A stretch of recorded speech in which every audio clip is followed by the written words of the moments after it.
संतोषी माता की व्रत कथा। एक बुढ़िया थी। उसके 7 पुत्र थे। 6 कमाने वाले थे और एक निकम्मा था।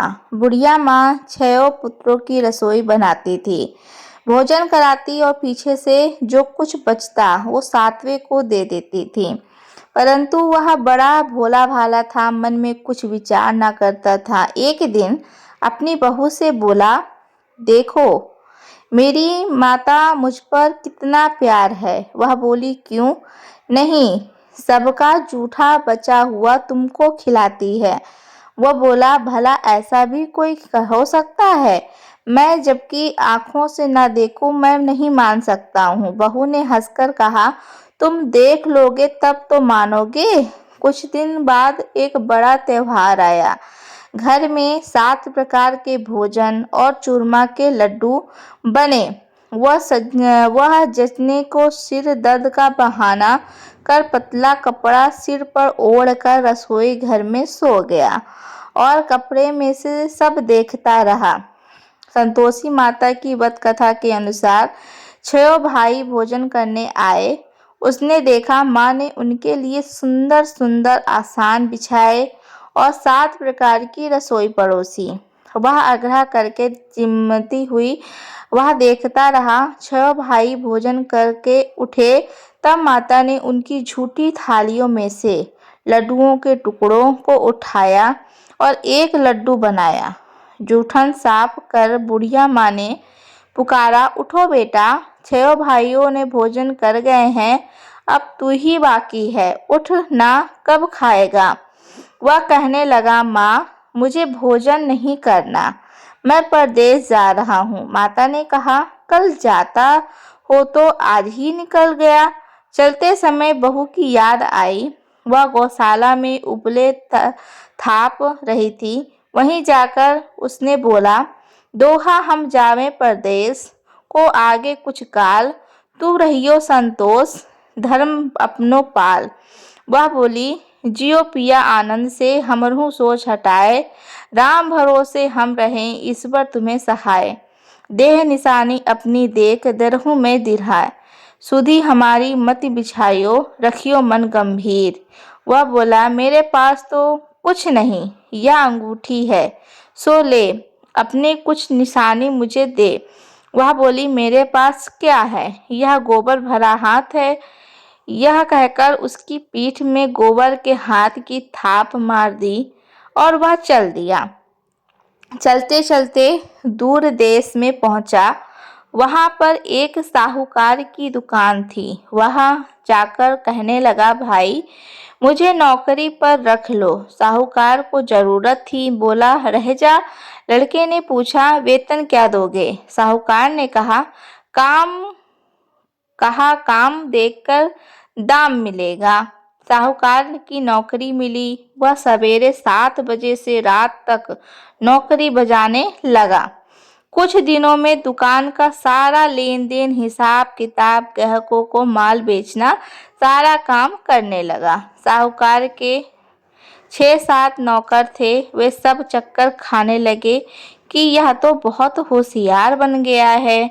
सेठ ने भी काम देखा और 3 महीने में उसे आधे मुनाफे का साझीदार बना लिया। वह 12 वर्ष में ही नामी सेठ बन गया और मालिक सारा कारोबार उस पर छोड़कर बाहर चला गया। संतोषी माता व्रत कथा के अनुसार अब बहू पर क्या बीती सो सुनो। सास ससुर उसे दुख देने लगे। सारी गृहस्थी का काम करके उसे लकड़ी लेने जंगल में भेजते। इस बीच घर की रोटियां के आटे से जो भूसी निकलती, उसकी रोटी बनाकर रख दी जाती। फूटे नारियल के खोपड़े में पानी, इस तरह दिन बिताते रहे। एक दिन वह लड़की लेने जा रही थी कि रास्ते में बहुत सी स्त्रियां संतोष माता का व्रत करती दिखाई दी।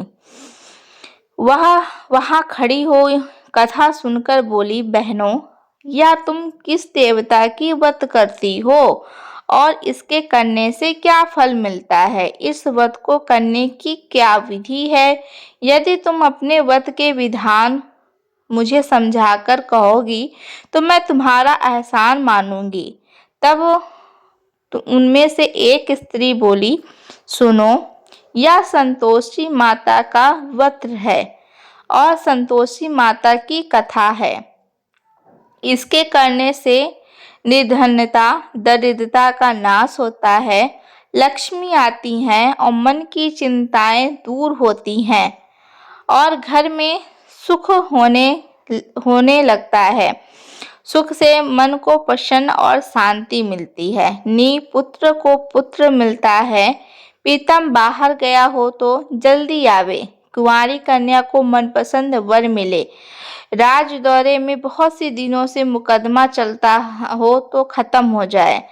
सब तरह सुख शांति हो, घर में धन जमा हो, पैसा जायरात का लाभ हो, तो संतोषी माता की कृपा से पूरी जामे इस संदेश नहीं है। वह पूछने लगी, यह व्रत कैसे किया जावे, यह भी बताओ, बड़ी कृपा होगी। स्त्री कहने लगी, 1.25 रुपए का गुड़ चना, इच्छा हो तो 5.25 रुपए लेना या 11.25 रुपए का भी सहूलियत के अनुसार लेना, बिना परेशानी, श्रद्धा और प्रेम से जितना बन सके।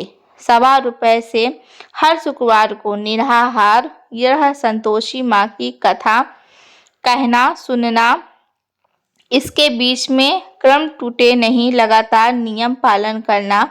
सुनने वाला कोई न मिले तो घी का दीपक जला उसके आगे जल के पात्र को रख कथा का कहना, परंतु नियम न टूटे।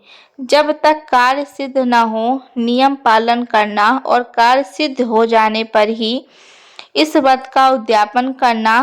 3 मास में माता फल पूरा करती हैं। यदि किसी के खोटे ग्रह हो तो भी माता 1 वर्ष में अवश्य कार्य को सिद्ध करती हैं।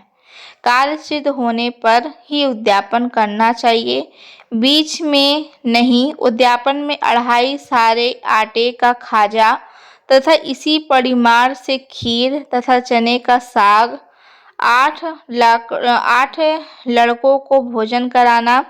जहाँ तक मिले देवर जेठ भाई बंधु कुटुंब से लड़के लेना, ना मिले तो रिश्तेदारों और पड़ोसियों के लड़के बुलाना, उन्हें भोजन कराना।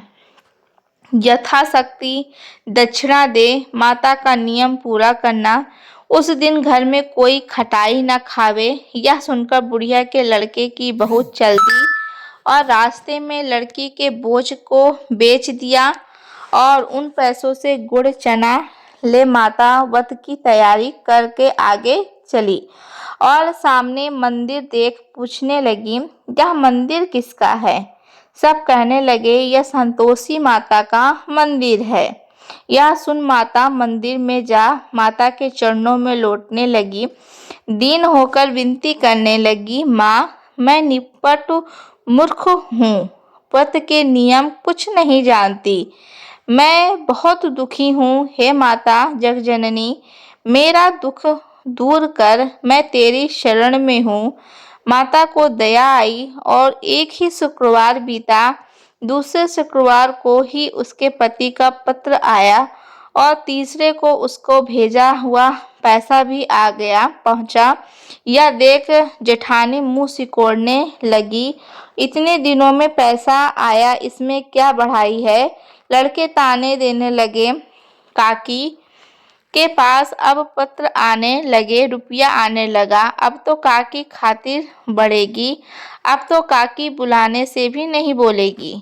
बेचारी सरलता से कहती, भैया पुत्र आवे रुपया आवे, हम सबके लिए अच्छा है। ऐसा कहकर आंखों में आंसू भरकर संतोषी माता के मंदिर में मातेश्वरी के चरणों में गिरकर रोने लगी। माँ, मैंने तुमसे पैसा नहीं मांगा, मुझे पैसा से क्या काम है? मुझे तो अपने सुहाग से काम है, मैं तो अपने स्वामी के दर्शन और सेवा मांगती हूँ। तब माता ने प्रसन्न होकर कहा, जा बेटी, तेरी स्वामी आएगा, यह सुन वह खुशी से बावली हो घर में जा काम करने लगी और संतोषी माँ का विचार करने लगी, इस भोली पुत्री से तो मैंने कह तो दिया तेरा पति आवेगा, पर आवेगा कहाँ से? वह तो स्वप्न में भी इसे याद नहीं करता, उसे याद दिलाना मुझे जाना पड़ेगा। इस तरह माता बुढ़िया के बेटे के पास जा स्वप्न में प्रकट हो कहने लगी, साहूकार के बेटे सोता या जागता है? वह बोला, माता सोता भी नहीं हूँ जागता भी नहीं हूँ, बीच में ही कहो क्या आज्ञा है? माँ कहने लगी, तेरा घर बार कुछ है या नहीं? वह बोला, मेरा सब कुछ है माता, माँ बाप भाई बहन बहू क्या कमी है? मैं बोली, भोले पुत्र तेरी स्त्री घोर कष्ट उठा रही है, माँ बाप से उसे दुख दे रहा है, वह तेरे लिए तरस रही है, तू उसकी सुधि ले।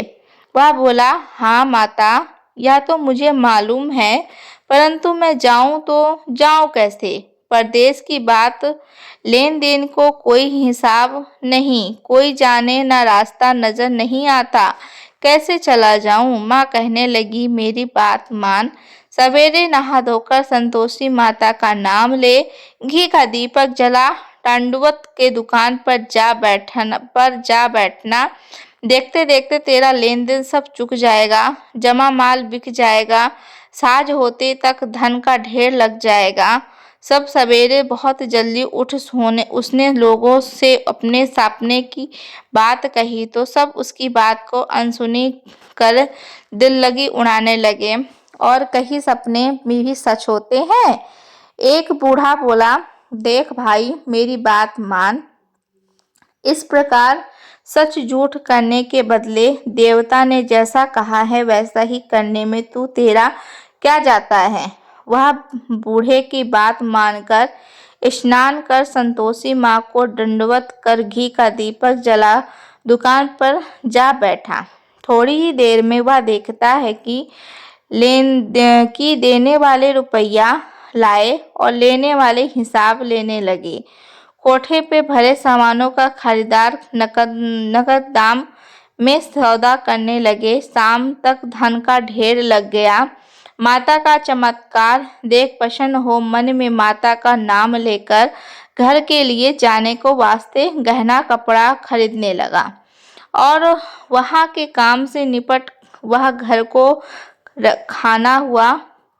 वहाँ बहू बेचारी जंगल में लकड़ी लेकर जाती थी, लौटते वक्त माँ के मंदिर पर विश्राम करती। वह तो उसका रोजाना रुकने का स्थान था।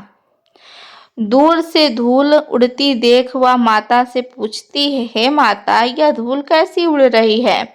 माँ कहती है, हे पुत्री तेरा पति आ रहा है, अब तू ऐसा कर लकड़ियों को 3 बोझ बना ले, एक नदी किनारे रख, दूसरे मेरे मंदिर पर और तीसरा अपने सिर पर रख। तेरे पति को लकड़ी का गट्ठा देखकर मोह पैदा होगा, वह वहाँ रुकेगा, नाश्ता पानी बनाकर माँ से मिलने जाएगा। तब तू लकड़ियों का बोझ उठाकर घर जाना और बीच चौक में गट्ठा डालकर 3 आवाजें जोर जोर से लगाना, सासू जी लकड़ियों का गट्ठा लो, भूसी की रोटी दो और नारियल के खोपड़े में पानी दो। आज कौन मेहमान आया है?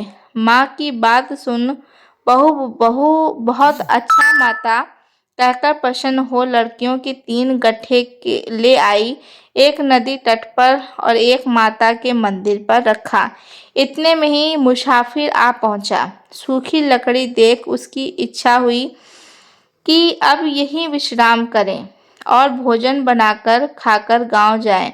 इस प्रकार भोजन बना विश्राम कर वह गांव को गया।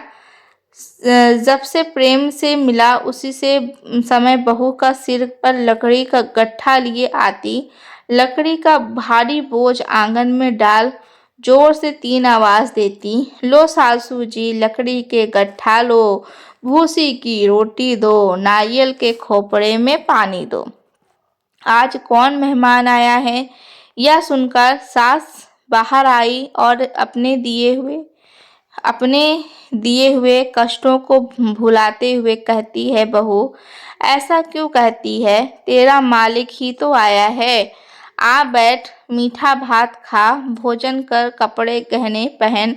इतनी आवाज सुन उसका स्वामी बाहर आता है और अंगूठी देख व्याकुल हो माँ से पूछता है, हे माँ, यह कौन है? माँ कहती है, बेटा यह तेरी बहू है। आज 12 वर्ष हो गए हैं तू जब से गया है, तब से सारे गांव में जानवर की तरह भटकती फिरती है। काम काज घर का कुछ नहीं करती है, 4 समय आकर खा जाती है और अब तुझे देखकर भूसी की रोटी और नारियल के खोपड़े में पानी मांगती है। वह लज्जित हो बोला, ठीक है माँ, मैंने इसे भी देखा है और तुम्हें भी देखा है। अब मुझे दूसरे घर की ताली दो तो उसमें रहूं। तब मैं बोली, ठीक है बेटा, तेरी जैसी मर्जी, कहकर ताली का गुच्छा पटक दिया और उसने ताली ले दूसरे कमरे में तीसरी मंजिल के ऊपर खोलकर सारा सामान जमाया। एक दिन में ही वहां राजा के महल जैसा ठाठ बाट बन गया। अब क्या था, वे दोनों सुखपूर्वक रहने लगे। इतने में अगला शुक्रवार आया। बहू ने अपने पति से कहा कि मुझे माता का उद्यापन करना है। पति बोला, बहुत अच्छा, खुशी से कहा करो। वह तुरंत उद्यापन की तैयारी करने लगी।